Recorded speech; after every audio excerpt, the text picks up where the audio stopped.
Putrajaya, Gerakan Kuasa Rakyat Malaysia, G57 hari ini tampil menghantar surat tuntutan rasmi kepada Datuk Seri Shafie Apdal berhubung wang berjumlah 315.2 juta ringgit serta mendesak Suruhanjaya Pencegahan Rasuah Malaysia, SPRM, untuk menyiasat kemungkinan wujudnya salah laku dalam keputusan pembatalan kontrak 6 syarikat konsesi air oleh beliau pada tahun 2019.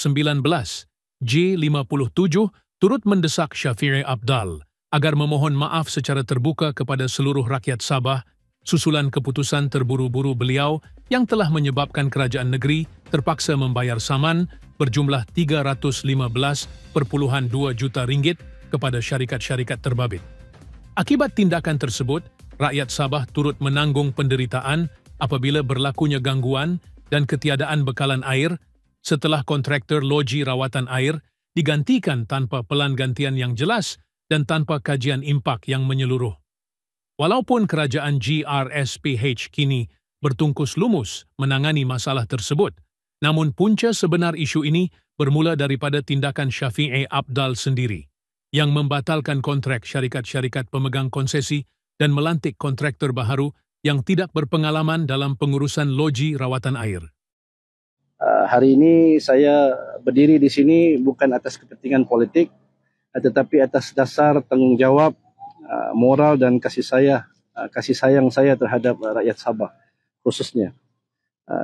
Kita berada di hadapan pejabat SPRM ini bukan untuk mencari publicity sebenarnya, tetapi untuk menyatakan pendirian rakyat yang mahu kebenaran dan keadilan dapat ditegakkan. Pada tahun 2018, Kerajaan Negeri Sabah pada waktu itu di bawah pimpinan Datuk Seri Shafie Apdal telah membuat keputusan untuk menamatkan kontrak 6 syarikat konsesi air yang mengendalikan 58 loji rawatan air di seluruh Sabah.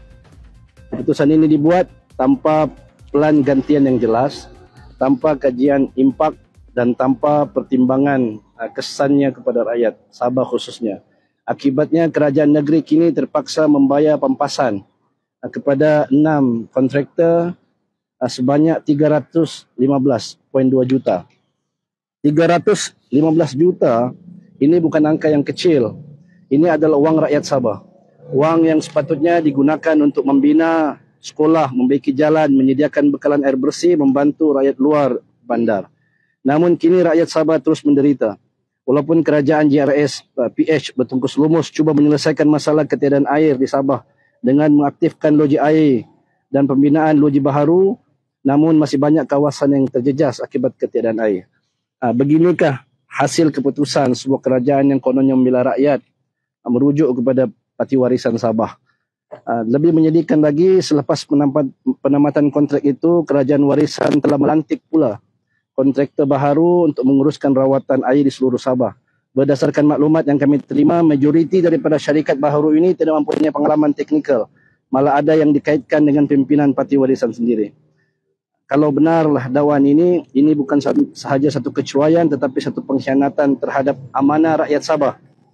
Mari kita lihat betapa besarnya nilai wang rakyat yang telah terkorban, bernilai 315.2 juta ini. Kalau diagihkan sama rata, setiap orang 100 ringgit, 3.3 juta, hampir 3 juta orang akan dapat manfaat kalau wang tersebut diagihkan 100 orang kepada seluruh rakyat Sabah yang dapat manfaat lebih kurang 3 juta lebih orang. Kan? Jika digunakan pula untuk membayar pinjaman PTPTN sebanyak 30,000 seorang, seramai hampir 10,500 pelajar Sabah akan bebas daripada hutang pendidikan. Jika digunakan pula wang ini untuk membaiki jalan di kampung, jalan konkret dengan kos 400,000 bagi setiap kilometer, hampir 788 kampung, jalan kampung rosak di seluruh Sabah boleh dibaiki. Inilah sebenarnya sebuah keputusan silap yang kini menjerat rakyat Sabah sendiri. Gerakan Rakyat Malaysia hari ini mengambil pendirian yang jelas. Kami mendesak agar Datuk Seri Shafie Apdal tampil bertanggungjawab secara moral dan politik. Jika kerajaan negeri telah membayar pampasan itu, Datuk Seri Shafie Apdal perlu memulangkan semula wang sebanyak 315 juta tersebut kepada kerajaan dan rakyat Sabah. Itulah tanda keikhlasan dan maruah seorang pemimpin yang benar-benar berjiwa rakyat. Hari ini G57 juga telah menyerahkan salinan surat rasmi kepada pihak SPRM. Kami percaya SPRM sebagai institusi yang bebas akan memastikan tiada siapa yang terlepas dari tanggungjawab sekiranya wujud unsur salah guna kuasa atau penyelewengan. G57 juga akan menunggu maklum balas rasmi dari pihak berkaitan dan sekiranya tidak ada penjelasan yang memuaskan diterima, kami akan berbincang dengan pasukan peguam kami untuk mengambil tindakan undang-undang sivil. Kepada rakyat Sabah, saya tahu ramai yang sudah penat, kecewa dan marah. Tetapi percayalah, perjuangan ini bukan untuk membalas dendam. Perjuangan ini adalah perjuangan untuk menuntut kebenaran dan memulihkan maruah rakyat negeri Sabah. Kita tidak mahu lagi melihat kesilapan sama berulang. Kita mahu pemimpin yang jujur, yang berani mengaku silap dan yang tahu memikul tanggungjawab.